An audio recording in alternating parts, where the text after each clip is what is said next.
नमस्कार, मैं संतोष सिंह। चलिए, परीक्षा पर चर्चा तो शुरू हुई। प्रधानमंत्री खुद इस चर्चा को लेकर आगे बढ़े हैं। कमेटी भी गठित हुई है हाई लेवल, लेकिन कई सवाल हैं। जिन सवालों के सहारे इस कमेटी पर ही सवाल नहीं खड़ा हो रहा है, मोदी के नियत पर भी सवाल खड़ा हो रहा है। इस कमेटी में अधिकांश ब्यूरोक्रेट हैं, जिनको शिक्षा व्यवस्था और परीक्षा प्रणाली से दूर दूर तक वास्ता नहीं रहा है। देखो, मीना जी तो हमारे बिहार के हैं, चीफ सेक्रेटरी से रिटायर हुए। उनका कार्यकाल रहा है यहाँ पथ निर्माण विभाग के। कभी किसी परीक्षा आयोग के कभी कोई चेयरमैन नहीं रहे, न परीक्षा में सीधा इन्वॉल्वमेंट उनका कभी रहा है। और बहुत ही मतलब कहते हैं ना कि अलग तरह का अधिकारी हो, ऐसा भी नहीं है।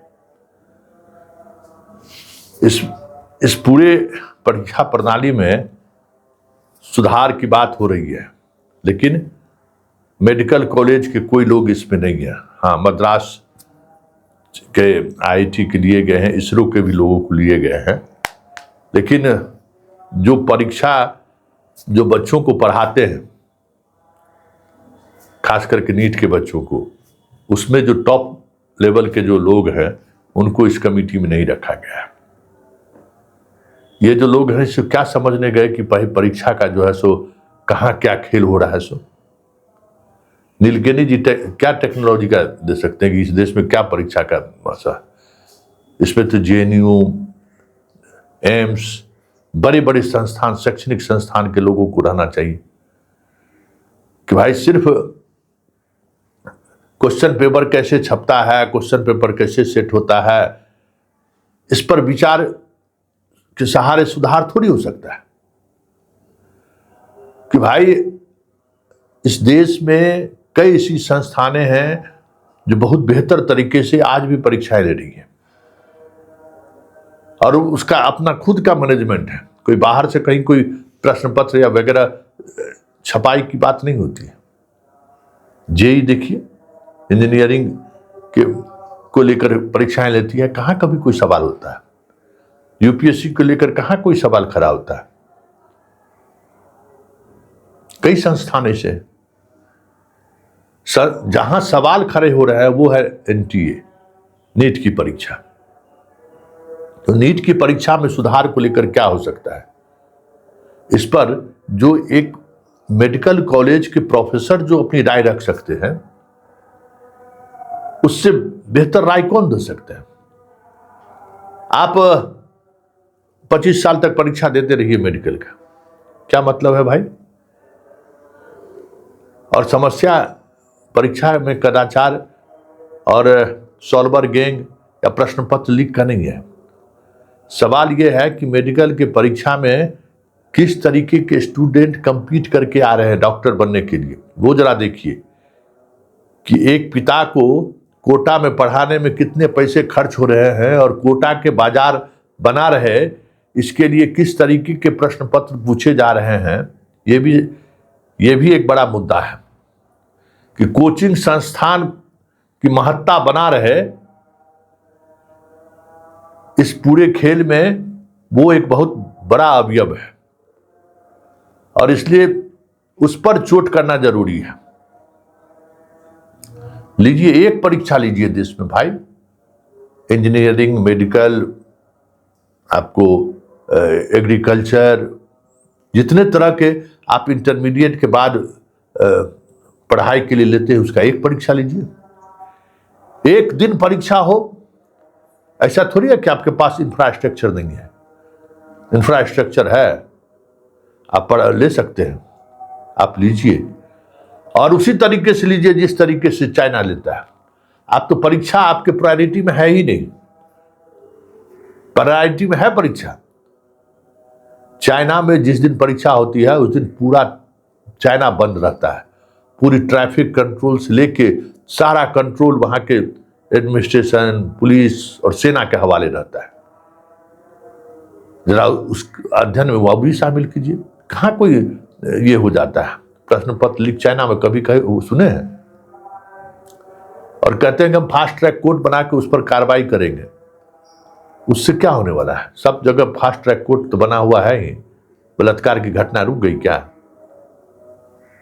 डकैती की घटना रुक गई कि विधायक जी का और एमपी जी का जो है सो भ्रष्टाचार रुक गया क्या फास्ट ट्रैक कोर्ट बनाने से? तो ये सारे ऐसे कह सकते हैं कि नुस्खा है जिसको देश आजमा चुका है और वो फेल है। इसलिए परीक्षा कदाचार मुक्त हो, मेरिट वाले विद्यार्थी परीक्षा कंपीट करें, पास करके आए। इसके लिए जरूरी है कि आप अभिभावक की भी राय लीजिए, मोदी जी, छात्रों का भी राय लीजिए, जो बड़े बड़े टीचर हैं उनकी भी राय लीजिए। ये ब्यूरोक्रेट से कुछ होने वाला नहीं है। और टेक्नोलॉजी जितना जल्दी ब्रेक करता है उतना जल्दी सिस्टम ब्रेक नहीं करता है। आज भी टेक्नोलॉजी कभी फुल प्रूफ नहीं होता है। टेक्नोलॉजी से हो रही तमाम परीक्षाएं संदेह के घेरे में रहा है। ईवीएम पर सवाल खड़ा हो रहा है। तो नीलकेनी जी को लाकर आप जो सुधार की बात कर रहे हैं, हमें नहीं लगता है कि आज के जनरेशन के लोग इसको स्वीकार करेंगे। बात छात्रों से होनी चाहिए जो मेडिकल के उस तरीके से कंपीट की, उससे बात करिए। बात मेडिकल से जुड़े हुए लोगों से कीजिए। बड़े बड़े मेडिकल कॉलेज के जो प्रिंसिपल हैं, एक्सपर्ट हैं, उनसे बात करिए कि कैसे होगा। क्योंकि सारी लड़ाई जो है ना, क्योंकि मैं डॉक्टर बनने को लेकर ही है। सारा पूंजीपति लोगों की नजर डॉक्टर पर ही है। एक तो जितना डॉक्टर प्रोफेशन से जुड़ा हुआ लोग है वो भी चाहता है कि मेरा बाल बच्चा डॉक्टर बने। एक वो दबाव तो है ही सिस्टम पर, जिसके पास करोड़ों रुपया है। और दूसरा जिसके पास पैसा है वो भी चाहता है कि बेटा मेरा डॉक्टर बने। डॉक्टर को लेकर क्रेज है। तो रोकना डॉक्टरी परीक्षा कदाचार को है। और प्रश्न पत्र आना जाना, ये जो आप प्रोसेस पर जो बात कर रहे हैं ना, आप बिहार के अभियानंद जी से सलाह लीजिए, रविंदर कुमार से लीजिए, एसएससी के चेयरमैन 5 साल रहे। अभियानंद जी इस फील्ड के एक्सपर्ट हैं, उनको बहुत सारी चीज़ें समझ, पुलिस पदाधिकारी भी हैं और बच्चों को पढ़ाते भी हैं। रविंदर कुमार बिहार में एसएससी परीक्षा में गड़बड़ी नहीं हो, इसके लिए जिस टेक्नोलॉजी का उन्होंने इस्तेमाल किया, देश में पहली बार उस टेक्नोलॉजी का इस्तेमाल हुआ। और जिस सेंटर से क्वेश्चन आउट हुआ सीधा उसी सेंटर पर पुलिस पहुंच गई कि जैसे वायरल करने की कोशिश हुई। तो एक से एक टेक्नोलॉजी है। सवाल है कि नीयत का है। नीयत सही रहे तो फिर कानून कितना भी लुंज पुंज क्यों ना हो, कानून के सहारे चीजें नहीं संभाली जा सकती है। नीयत बदलनी होगी और नीयत सरकार को बदलनी होगी। सरकार को अपना कमिटमेंट दिखाना होगा। ये सब चीजें तो वैसे ही आईवास है। आंदोलन हुआ तो कुछ चीजें ऐसी हम कर दें, लेकिन इससे चीजें बदल जाएंगी ऐसा नहीं है।